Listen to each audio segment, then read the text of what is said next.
Eu sou o pastor Neuci Valentim, assessor de História da União das Igrejas Congregacionais do Brasil. Estamos aqui diante de uma das igrejas mais antigas de Niterói, também conhecida na época como Praia Grande. E aqui no bairro de São Domingos tem essa igreja erigida pelo imperador no ano de 1625. Qual a relevância dessa igreja para a história congregacional? Uma igreja simples.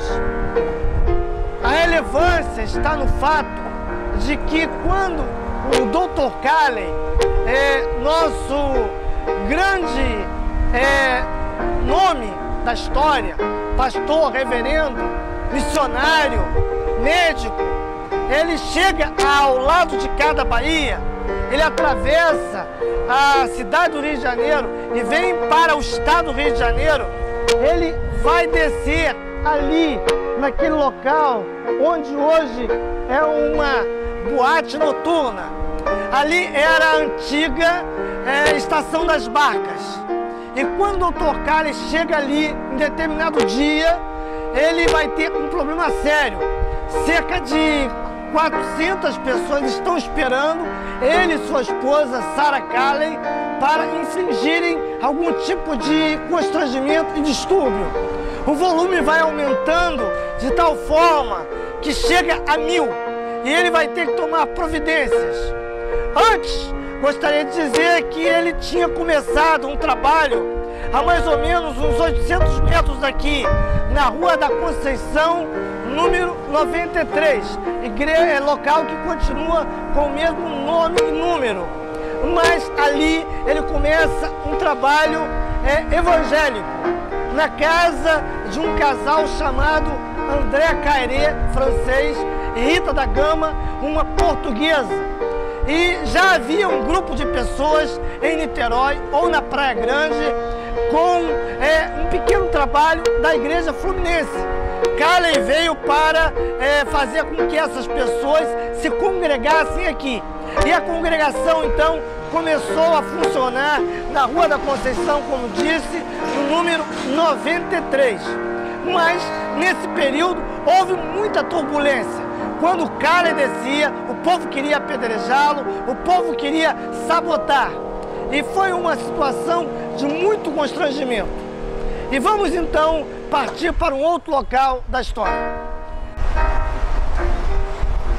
Estamos aqui perto de um busto de D. Pedro II, que fica ao lado da igreja e de frente à antiga estação das barcas, onde o Dr. Calley e Sarah Calley, ao atravessar a Bahia, sofreram aquele constrangimento terrível e quase foram à morte, até chegar na Rua da Conceição 93.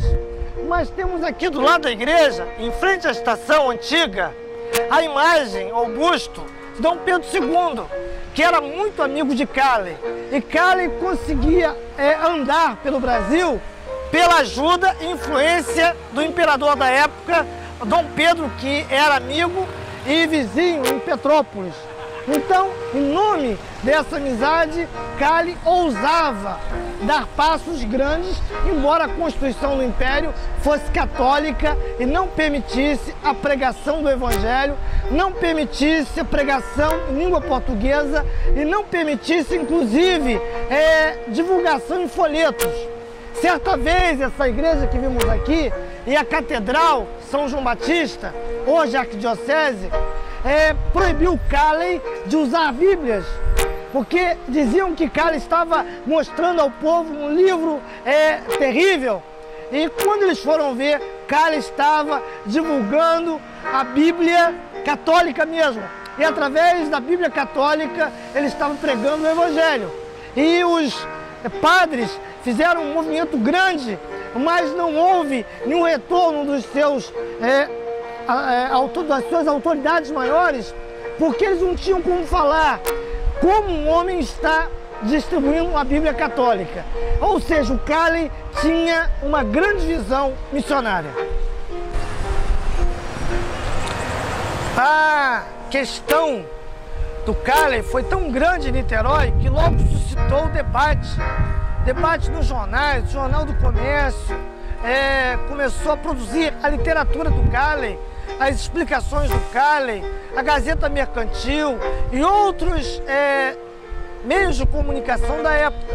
Calley começou a distribuir literatura como O Ladrão da Cruz, que teve que ter autorização do imperador para chegar, e logo começou a haver um tumulto aqui em Niterói.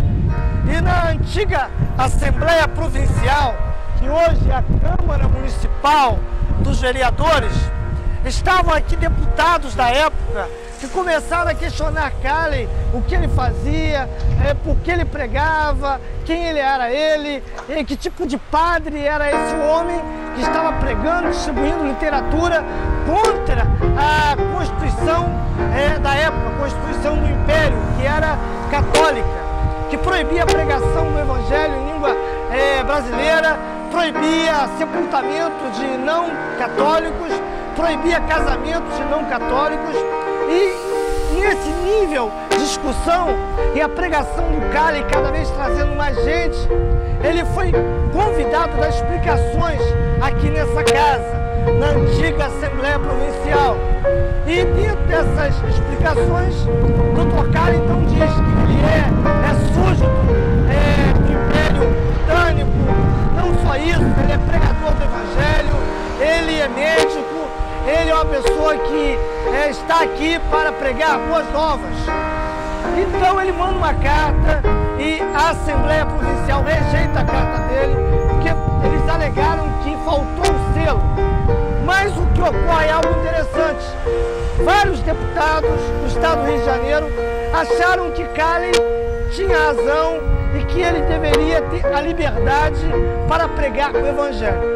A questão se desenrolou e é chamada aqui da questão Kelly, onde Calley então passa a ser tolerado. Com a sua tolerância, a pregação vem.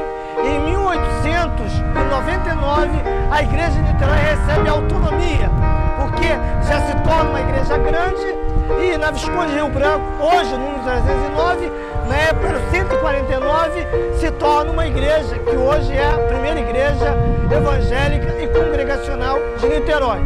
Dali, o evangelho se espraiou por todo o leste fluminense. Ou seja, tudo que aconteceu do lado de cá da Bahia começou em Petrópolis, com Calley, em 1855, e chegou aqui, do lado de cá, e o evangelho foi para tudo quanto é paragem.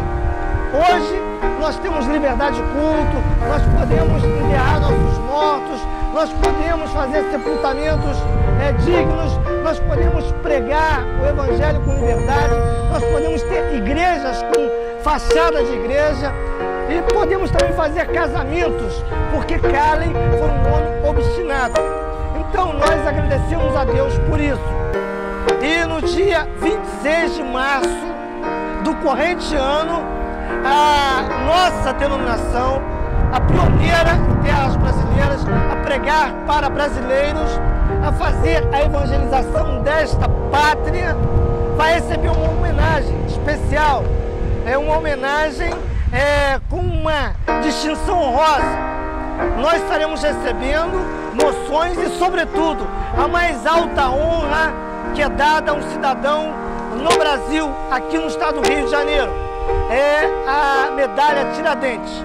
E o pastor Márcio Leal, atual presidente da União de Igrejas Congregacionais do Brasil e representante do maior grupo congregacional hoje no Brasil, estará recebendo e nós gostaríamos que você fosse. Portanto, fica o nosso convite para que você ali esteja na ALERJ, Assembleia Legislativa do Estado, para que você honre o trabalho do Calley e diga: Deus, muito obrigado. Vamos fazer daquele momento, no dia 26, às 10 horas da manhã, um culto de gratidão a Deus, porque uma semente foi plantada. Calley foi, nós ficamos, e conosco ficou a responsabilidade de continuar o seu trabalho. Que Deus nos abençoe e continuemos essa luta aguerrida desse homem que trouxe o Evangelho para o Brasil. Que Deus nos abençoe. Amém.